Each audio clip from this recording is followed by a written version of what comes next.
right. Thank you for joining us on the brand new RP Experience podcast. We're beyond thrilled to bring you all together to collaborate on this journey. We want to welcome one of our amazing preferred partners, Sheryl Bleustein, with Interiors by SBI, as well as one of our top producing agents here in Southwest Florida, Patrick Dearborn with John R. Wood. Welcome. Glad you guys could make it. Thank you. Thank you, Andrew. We're excited. So, our goal with this podcast is obviously be informative, but stay connected as much as possible through these crazy times that we deal with. We want to dive into both of you guys, get the nitty gritty about who you are, obviously what brought you into real estate and your sphere of influence, and then also what you guys kind of do outside of work. We'll talk a little bit about your industries, how you guys work together, even about the charitable work that you both are heavily involved in, and just about your friendship and how you guys work together on a daily basis. So without further ado, we're going to dive into Sheryl a little bit here. Cheryl, if you don't mind, do you mind starting off just telling us a little bit about yourself? Well, I started this almost 30 years ago. Don't make that face, Patrick.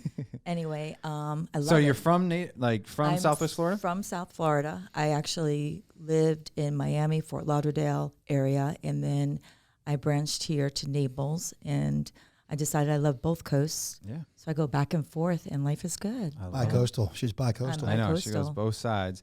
And you probably spend most of your time on Alligator Alley on your phone, right? Just cruising back and forth. Conference calls, hold handing through the phone, Yeah. I get a lot accomplished. That's awesome. Yeah. You need one of those Tesla self-driving where you can just be hands-free. Well, I was told if I get one more ticket on Alligator Alley, I have to go to a bicycle. Oh, really? Yeah. Wow. That's how much I go back and forth. So now they put it on cruise control and don't touch it. I try.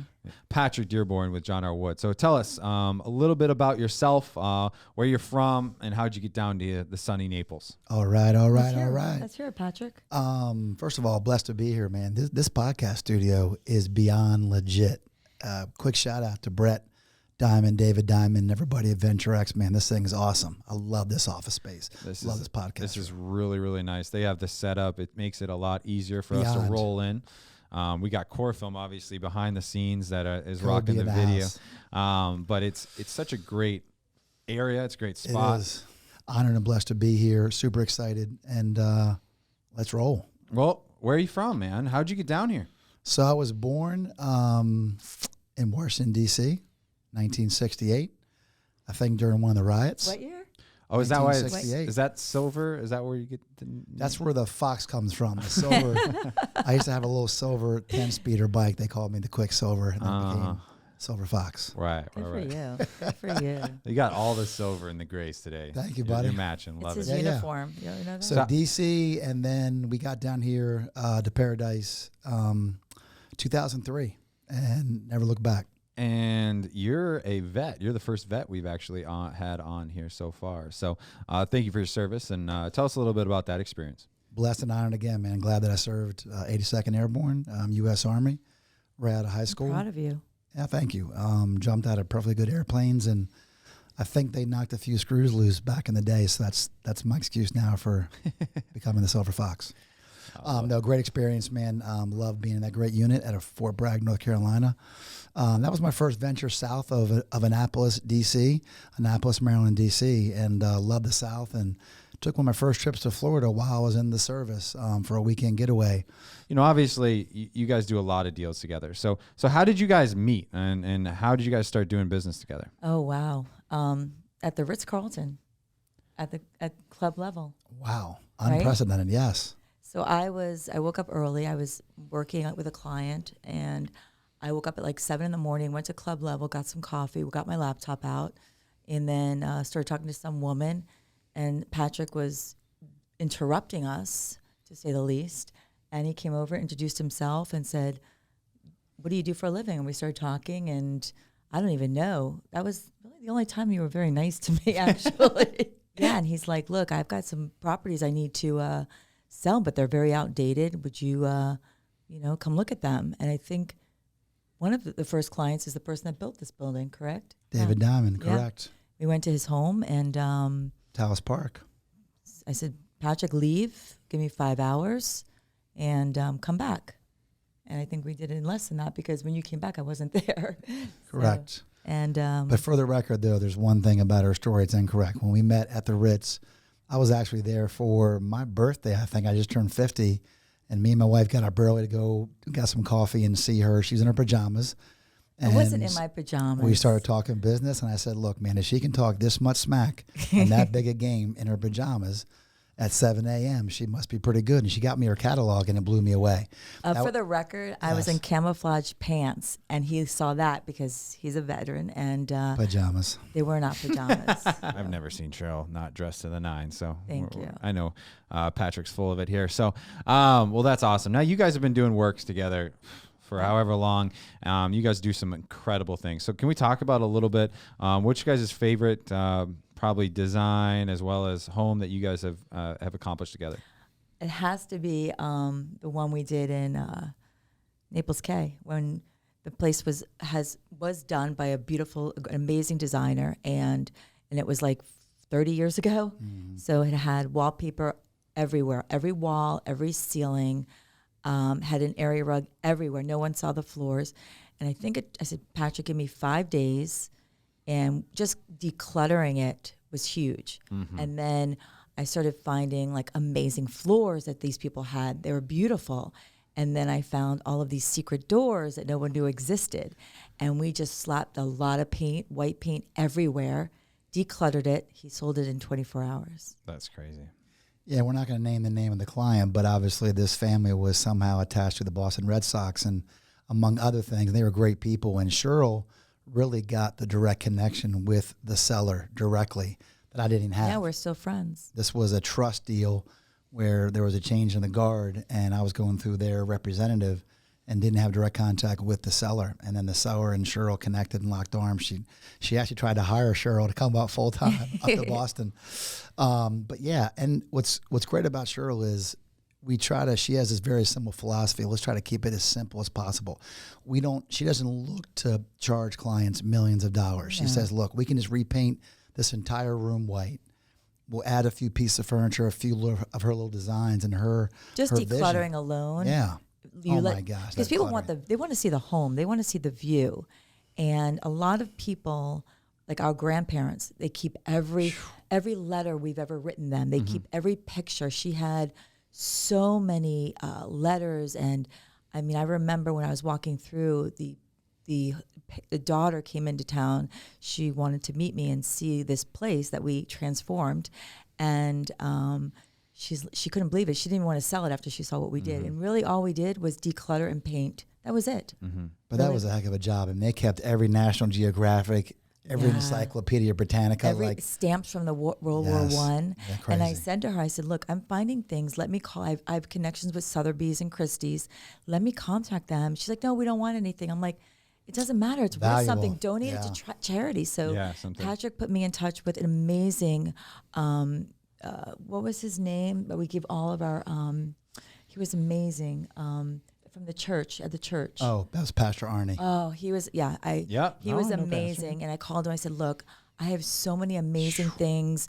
Children's books, children's clothes, and toys and cribs." And I said, "My guys are happy to bring it to you," which was not a hop, skip, and jump away. I forgot about that. Yeah, you did do that. So we did that. We unloaded all that. I got tax write-offs for the family, and it was an enjoyable job just because the project was incredible. They had so many generations there. Yeah. And interesting enough, Patrick had a potential client, come look at the place before we got our hands on it, and she said, absolutely not. She said, "This I can't." And then she couldn't see the views, she couldn't see the layout, she couldn't see how beautiful the floors were. Mm-hmm. And then we did it, and Patrick came in, and Patrick's like, "I sold it." It was amazing. Oh, that's awesome. Yeah. Cheryl, can you give the listeners a quick overview of your business and really how you got into your business and where you're at today? So I was going to be, my goal was to be a judge. I wanted to work in the juvenile delinquent area. She'd be good. I wanted to help children see the light. You know, if you're brought up in a family there's just no light at the end of that tunnel. So I wanted to work with that. I worked for a judge during my undergrad, and I really enjoyed what he was making a difference. So then I came home and met my ex-husband at the time, and decided to just have a family. And what I love is art. I'm an artist and I love designing. And I started designing our homes. And then somebody came knocking on my door saying, look, I want to hire you. I'm like, well, I'm not working. I'm pregnant. Hello. Like, I'm pregnant and I'm 21. And she's like, I don't care. I want to hire you. And this woman has passed away. My very first client, they own Bentley's Luggage. I don't know if you remember Bentley's Luggage. It was a franchise national. Okay. And yeah, I did her home, and she said she wanted a new home. She lived in Coral Gables. Her husband just passed away. And then I just became a boutique designer. I wanted to be hands-on. I want to speak to the client when they call me on Sunday at 9 o'clock at night that they're, had a thought or had, wanted to go over, budget or design. I have no assistants. They deal with only me, and I only take on very few projects. Patrick. Yes, sir. How did you get into real estate? All right. Just lucky, I guess. I heard I that. walked outside one day, tripped Good and fell answer. right over. Right. And just fell right into it. Yeah, and a multi-million-dollar producer. Yeah, exactly. I heard you had a bad experience when you first got down here, and you were like, you know what? I could do that better. And Wow, he remembers that story. I remember everything. And we're not going to name names. But Of yeah, course so not. we had bought and sold probably 10 properties before I was 30 years old. And I wasn't, this is not in town. This is back home, back up north. And I was not, let's put it nicely, I wasn't extremely fond of most of the realtors I had come in contact with and worked with. So we moved to Paradise. We're loving it. And I took a couple of years off, retired, and then burned through a bunch of cash. Wait, how old were you when you did your first retirement? I was 30, 31. Typical So vet, That right? explains so Retires much. right after. I failed the real estate class first time I took it. I believe that. So I sat outside the room because you had to take the class exam. And then if you passed that with like an 80, whatever it was, then you had to go and take the state exam. So I sat outside and everybody's walking by me and and I just sat out there to about 15 people. And I said, I'm going to sell more than that person, that person, that person, that person. But we originally got into it, like Andrew was forementioning, because of our experience buying a home here in Naples. The realtor wasn't super nice. So at closing, I told her, and it wasn't the nicest thing to say, but sometimes, you get nowhere being nice. And I said, young lady, I'm going to get into real estate and put you out of business. I love that. But there's a really cool, awesome. there's a really cool forgiveness part of that story, which is years and years and years later, we did impact her business in this particular gated community of Saturnia Lakes.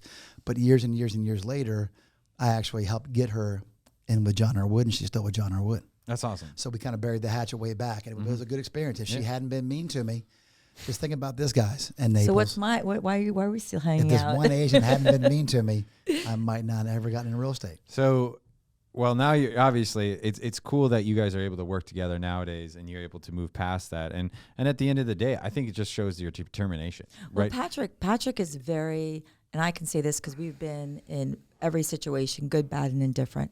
He's a very positive person. He That's is, not yes. an act. No, he's not. He really is. Yeah. And there are times when I have been like pressure for time, and he'll just show up with food or coffee for all of my Yep. laborers and employees and myself, and he's always positive. So He is a giver. That's for he sure. really is. But he's also, when it goes back to what you've done all of your life with being in the military, due to my, small experience with them, the mindset behind that winning mindset, right? And you put them in like you said, there's two examples. You said, hey, I'm going to sell more than you, more than you, more than you. But also you said, hey, Immature saying that, but that right. was me back then. Hey, we go through it.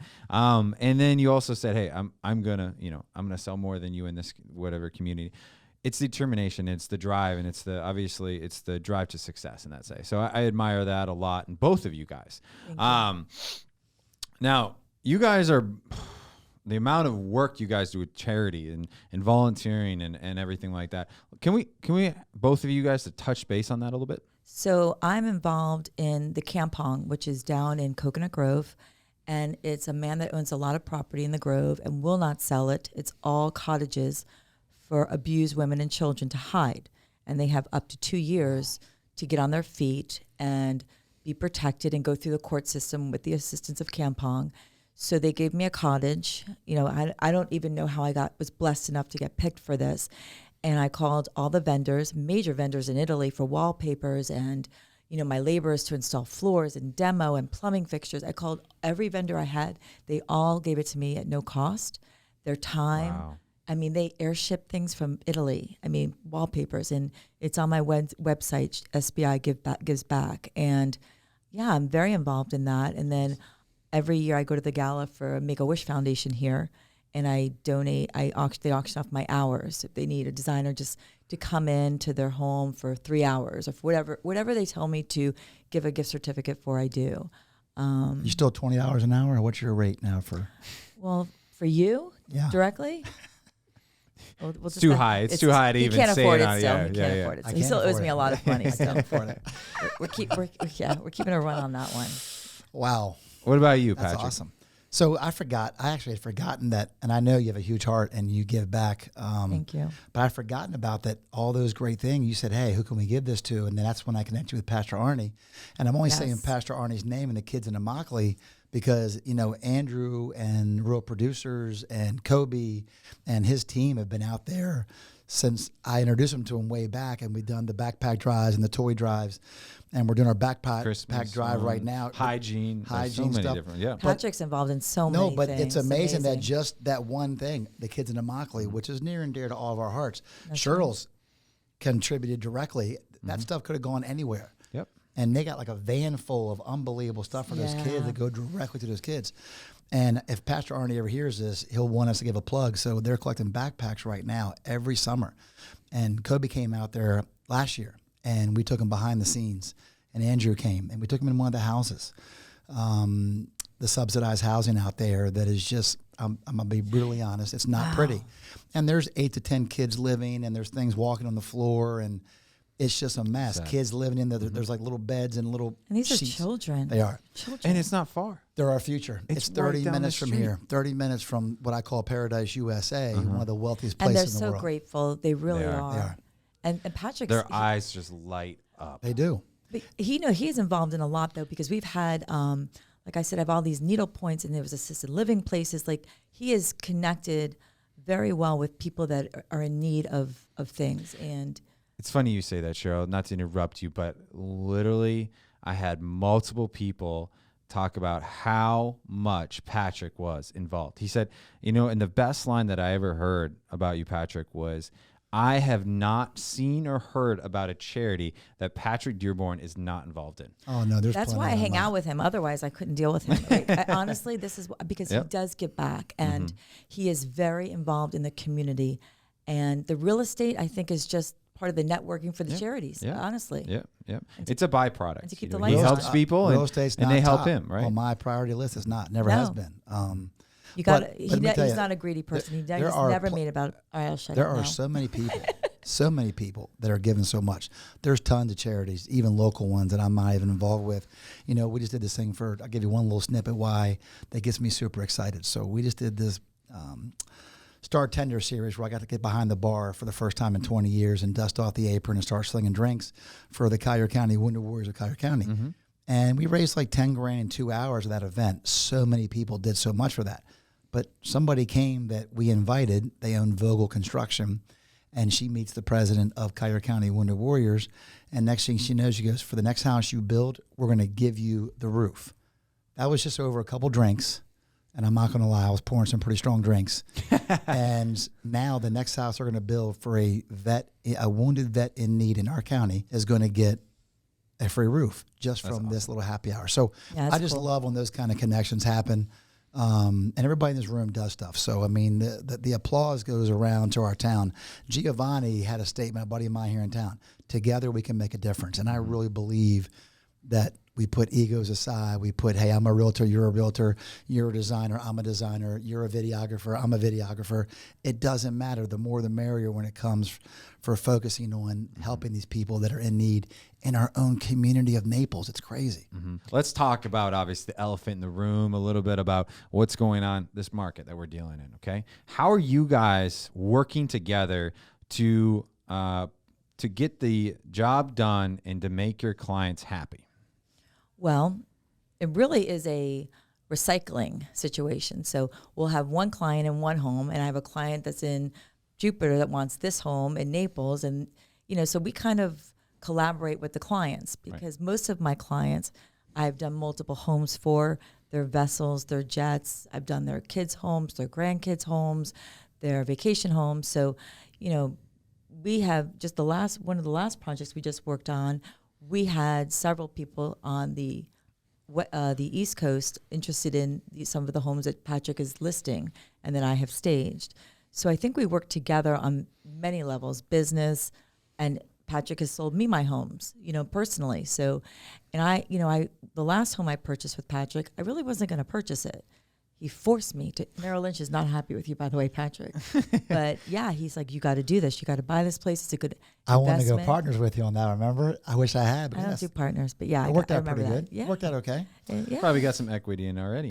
Literally in the day. So he's blowing up my phone every single day while it's under construction. You know it's gone up. You know it's gone up. It's gone up. You ready to sell already? Exactly.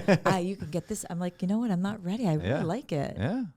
But she hit the nail on the head, though. In this market right now, look, man, if we're going to be brutally honest in this room, and what we say in this room goes out to the world, here's the deal.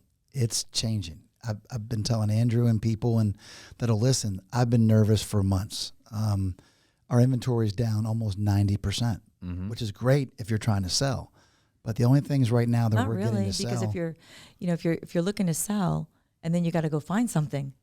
Where do you go? Right. Where do you go? Yeah. So we're in for a challenging fall. And I think for the future beyond that, it's been a hell of a run. No one predicted since COVID coming out of that thing last summer that we were going to see the greatest real estate market in the history of the state of Florida. Yes. Another real interconnecting thing is that our first big job was in Naples Cay. Yep. And I first met Andrew. He came and met me live in person at a different property in Naples Cay. So Naples Cay is kind of near and dear to my heart with these people in this room. Yeah, right you've now. done some beautiful And then sales there. Kobe came and shot the first video I was a part of with Real Producers for Father's Day, and I met him, and he's aged a few years since 2 years ago or last year, but Kobe's awesome, man. Core Film's the best.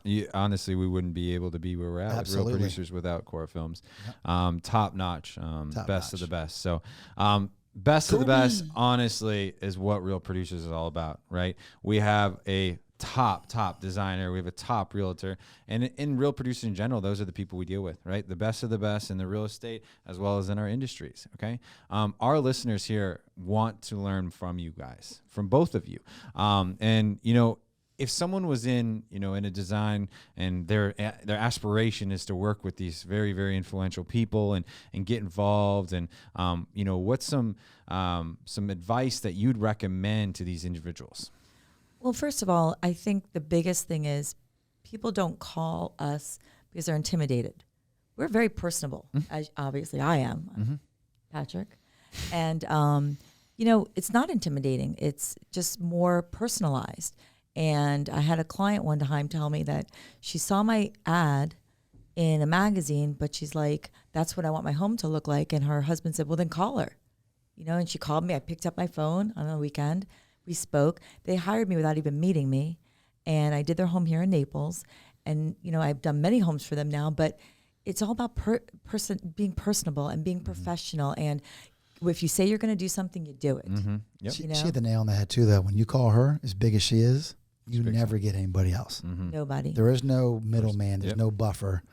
It's her. And she actually taught me, reiterated to me again that no matter how big you get or how busy you get, you have to answer that phone. People are calling you. They're calling Cheryl, not your assistant, not your whoever. That's a blessing. They want Andrew, they do. The team matters. Besides that, Patrick, we got some people in town that obviously want to know, because they saw this market and they said, real estate, I could do this. So easy, a caveman I know. A monkey could do it, right? Woman. So, obviously they got their license because everyone in Florida does. What advice do you have to them and or the people that are 2, 3, 4 years into the business that are trying to grow right now? That's a great question. That is a good question. It's been very interesting to see, and I'm really happy to see. I mean this. I'm one of those guys, for all my faults, I get super excited when my peers have great success in real estate. I really do. I genuinely am that guy rooting for people, whether I know them or not. They're in real estate and they're posting on social media, hey, I just sold this house. I'm happy. I like that because it's just keeps the machine going again. You know, it's a great place to sell. If they're listening right now, and I've had these talks with Deshaun and Ricky and Josh Marzuko and Derek and everybody from across the spectrum, high end, low end, doesn't matter. You've got to be putting that money away. I tell all these agents, save your money, invest it in something that can produce you income. Otherwise, save it for a rainy day. When the downturn comes, and guys, it's coming. It's already, there's nothing to sell. We have 18,000 realtors, and there's 850 properties for sale in all of the NABOR MLS database. We're normally at 12,000. That's crazy. And that should scare some people to say, hey, I've got to refine my game and step my game up, because otherwise when it's already slowing down, when the machine slows down, you're going to get lost in the dust. And if you want to stay cutting edge and be a top producer still, or to join this group, you've got to think outside the box. And I say it before, you got to reinvent yourself. You do. And over and over. Be a purple cow. If you're driving down the road and I see a bunch of cows, nothing's going to make my head snap. If I drive by and see a purple cow, my head's going to turn. And I mean that in a positive way. Stand out in a positive way that gets people's attention. All right. So to switch gears on, obviously we talked about a lot of work, and we talked about you guys' success and everything like that. If you guys are not working, which Cheryl's always working, so I guess this would be more. No, I'm more for Patrick. I'm in the ocean. You guys know that. What does Cheryl do when she's not working? Right. So let's talk about it. You want to be in the water. What do you like to do? How do you bring down that stress? Oh, it's not stress, because I love what I do. It's actually every time I have a moment of stress, it's like a challenge. You know, however you're going to act, you don't look at me like that, because I had to calm you down many times, many times. Anyway, so I'm in the water where there's no phone. Yeah. I'm fishing. I surfed for the first time. It was the most relaxing thing, it's because I amazing. first of all, it wasn't good. And Mother Nature doesn't stop with those waves, right? They just keep coming. And there's no phone. There's no music. There's no nothing. Yeah. It's so tranquil. You're off the Totally grid. You're off the grid. There's no phone. But are you actually doing that, though? You just told me you haven't been able to get away because you're so busy. You got to make time. Well, right now, so I did go paddleboarding the other day. I threw my paddleboard in the water, and I went the other day. Look, I have fun. I have a blessed life. She loves, but you do love working with clients, man. You really do. My clients are my friends. I go out with one of my clients. She does. Once a week, every night, she and I go out, and we don't even talk about business. Good. You become friends with your clients. You see them in the morning, the way they are in the morning. Same thing. In the evenings, you see them on the weekends. You see them, with their children. You learn a lot about a family. And because I'm building their home around their lifestyle. Right. But yeah, I have fun. Absolutely. All right. Okay. Don't get all crazy. I have fun. Patrick, what do you do? How do you get out? Well, I don't have fun, but I mean, we go out and we get loose once in a while. We get crazy. Look, my family, man, I love hanging out. He's a big family man. My son's about to go away to college, so we're trying to. We're trying to squeeze in. You're gonna work more. The Vegas odds have me right now 4-1, maybe going off the rails. So stay tuned for that, because there may be a reality TV show coming this fall. I know a videographer that can make that TV show. Kidding. That's right. First thing for you, Patrick. What's the best advice that you ever received within real estate career? Never give up. Never surrender. All right. What about if the world was ending, what would be the most important item for survival? My Hypervolt massage gun. I heard those things are pretty legit. They are amazing. They're awesome. Yeah. Can't live without it, buddy. All right. What about you? What I would need to survive? One thing. My board. Oh, that's true. My board. All right. Cheryl, if you and Patrick had a podcast, what would you guys talk about, and what would it be called? I would do most of the talking, and it would be called The Boss. He calls me very bossy. He says I'm very bossy. So The Boss. You know what? We finally agree on something. All right, guys. Well, we're out of time here. It's been an absolute honor to have you guys on here. Thank you. We really appreciate it. Thank you guys for both being on here. Thanks for having us, brother. Of course. Stay tuned. When's the next event, man? Real Producer. Let's go. August 5th. Let's go. Right. Yeah, exactly. So we'll see you guys there, and see you guys on the next podcast. Thanks, Core Film. Thanks, Core Film. Thank you.